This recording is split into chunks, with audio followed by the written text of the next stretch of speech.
It's Patrick Hutzel from intensivecarehotline.com with another quick tip. In today's tip, I want to again showcase how our membership works for families of critically ill patients in intensive care at intensivecaresupport.org, and how we work with our members one-on-one and get them the best outcomes. This is a member that we worked with for nearly 12 months now. And there is another member that we've nearly worked with for 12 months now. They all have loved ones or had loved ones in intensive care, where the intensive care team was doom and gloom right from the start.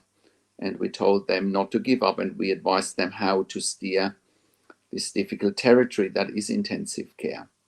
Very rocky road for those families. And but we've managed to help them through these challenges. And one of our family members is still in intensive care after nearly 12 months, and they told our member, she would pass away day one, and she's still alive almost a year after. Anyway, I'm just reading out how we help our members and what we send to them, and how we explain intensive care jargon to them. Bear in mind, when we send members emails, I've also spoken to them over the phone.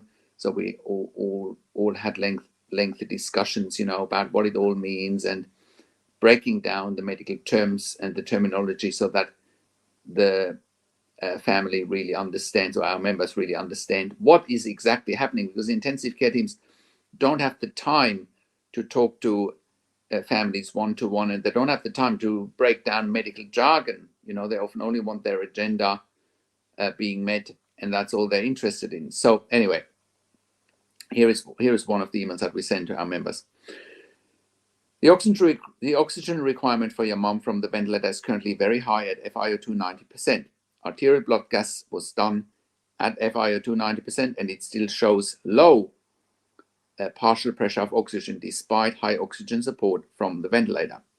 PO2, also known as partial pressure of oxygen, reflects the amount of oxygen dissolved in the blood. It primarily measures the effectiveness of the lungs in pulling oxygen into the bloodstream. The chest X-ray shows right pleural effusion and an enlarged heart. The BNP test was done to check for heart failure, and the result is high at 215. It can be suggested to repeat a heart ultrasound to further evaluate how well the heart is functioning. The liver is not doing well, as the liver function test results are on the high side. Moreover, the platelet continues to drop. It is now at 42. Blood coagulation test was also checked, and it shows a high prothrombin time, which means that it takes longer for a clot to form. A high prothrombin time can be caused by liver disease. The blood count yesterday was 11.3, which is increased from 7.2, which means it looks like there's an infection. The red blood cell count is 2.84, increased from 2.67.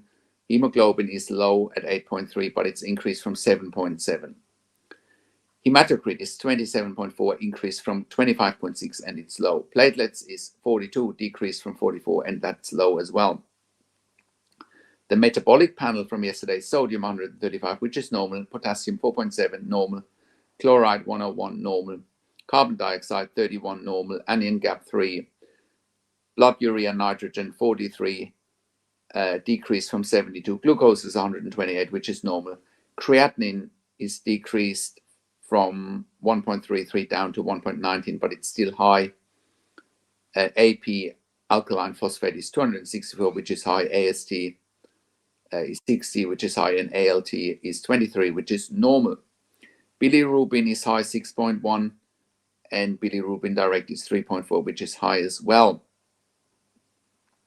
As I mentioned, the BNP test, the B-type natriuretic protein test, is 215, and it's high. Prothrombin time is high, 21.6, and PTT, partial thromboplastin time, is 1.9. Arterial blood gas is 7. pH is 7.46, which is high. Carbon dioxide is 43 millimeter per mercury, which is normal. Oxygen 67 millimeter per mercury, which is low, particularly on 90% of FiO2. Bicarbonate is 30.4, which is high. Base excess is 6.4, which is high, and O2 saturation or arterial O2 saturation is 94.4, which is low. Inspired oxygen is at 90%. The chest X-ray looks left retrocardiac opacity atelectasis versus consolidation, scattered hazy opacities in the right greater than left lungs, slightly increased in the right lung compared to the prior exam. Findings may represent multifocal infectious inflammatory infiltrates and or underlying pulmonary edema, small right pleural effusion. The tracheostomy tube is still there as before. Feeding tube traverses below the level of the diaphragm and terminates below the field of the view. The lungs, left retrocardiac opacity, atelectasis versus consolidation, additional scattered hazy opacities in the right greater than left lungs, small right pleural effusion. Mediastinum other enlarged heart, aortic atherosclerosis. Assessment summary: increasing oxygen requirements, consider chest X-ray plus minus ABG, arterial blood gas to evaluate as well. Need to continue meropenem in light of sensitivities. And that's the summary that we sent to the client. But as much as it may not make a lot of sense for you, just getting a snapshot, the client gets these summaries every day, and then we might debrief with the client over the phone as well and let them know in much more detail if they have any questions. They might also email us questions back, and then we answer those questions. But, over time, you really learn the medical jargon and you know what it all means. It's critically important that you do learn what it means, because otherwise you certainly won't be able to make any informed decisions, have peace of mind, control, power, and influence. So that is my video for today. If you want to become part of our membership, go to intensivecarehotline.com and check out our membership there at intensivecaresupport.org. There, again, you have access to me and my team 24 hours a day in the membership area and via email. And we answer all questions intensive care related. You can also upgrade from there to the phone options and talk to me directly if you are a member. I do one-to-one phone, Skype, Zoom, or WhatsApp consulting. You can talk to me directly. We also do medical record reviews, as just shown, in real time, so you can get a second opinion in real time. We also review medical records after intensive care if you have unanswered questions, if you need closure, or if you're simply suspecting medical negligence, we can help you with that as well.